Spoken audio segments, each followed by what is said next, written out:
নমস্কার, কেমন আছেন সবাই? আজকে বানাবো আটার পাস্তা। পাস্তাটা কি করে রেডি করতে হবে সেটার ভিডিও কেউ চাইলে কমেন্ট করেন জানাবেন। আজকে আর ওটা দেখাচ্ছি না। প্রথমে কড়াইটা গরম করে ওর মধ্যে 2 টেবিল চামচ অয়েল দিয়ে দিলাম। হয়ে গেলে আমি ওর মধ্যে আগে থেকে কেটে রাখা ক্যাপসিকাম, বিনস ও 2টো কাঁচা লঙ্কা দিয়ে দিলাম।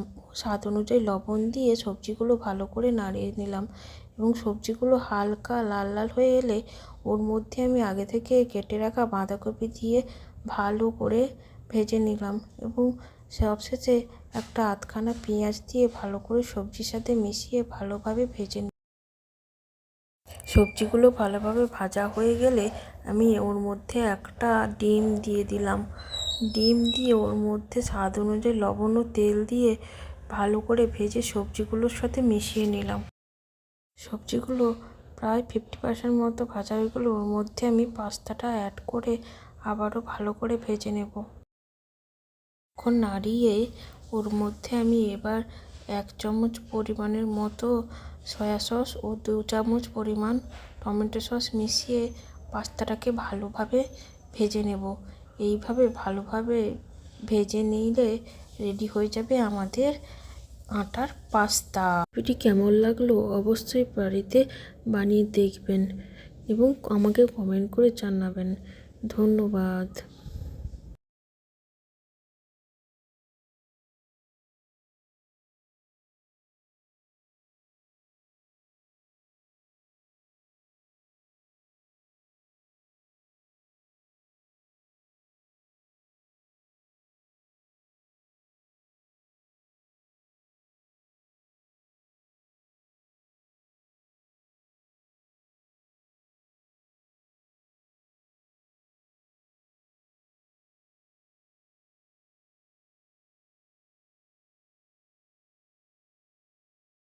ক্যাপসিকামটা ভালো করে ভাজা হয়ে গেলে এই অবস্থায় আমি অ্যাড করব আগে থেকে কুচিয়ে রাখা বাঁধাকপিটা দিয়ে আবারও ভালো করে ভেজে নিতে হবে।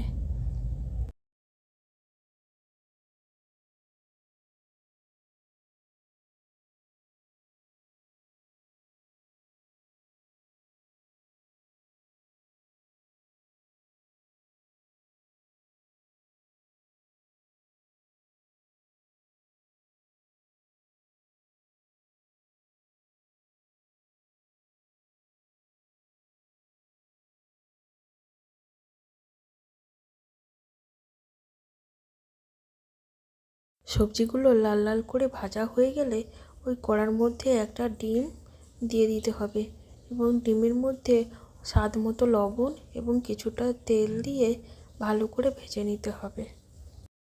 এবার ভাজা সবজিগুলোর মধ্যে পাস্তাটাকে অ্যাড করে নিতে হবে এবং ভালো করে সবজির সাথে মিশিয়ে পাস্তাটাকে ভালো করে ভেজে নিতে হবে।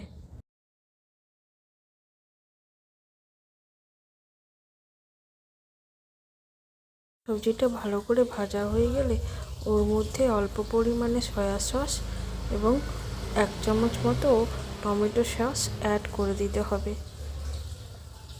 দিয়ে ভালো করে আবারও পাস্তার সাথে মিশিয়ে নাড়াচাড়া করে ভালো করে ভেজে নিতে হবে। যতক্ষণ না এটা ভাজা ভাজা হয়ে আসছে ততক্ষণ পর্যন্ত ভালোভাবে নাড়িয়ে চাড়িয়ে এপাশ ওপাশ ভালো করে ভেজে নিতে হবে। টমেটো সসটা আপনারা আপনাদের স্বাদ অনুযায়ী দিতে পারেন। এখানে আমি 1 চামচ দিয়েছিলাম, আপনারা আপনাদের স্বাদ অনুযায়ী দিতে পারেন। এরপর আমি এর মধ্যে স্বাদ অনুযায়ী লবণ অ্যাড করলাম। লবণ অ্যাড করে আবারও ভালো করে ভেজে নিলেই রেডি হয়ে যাবে আমাদের আটার পাস্তা।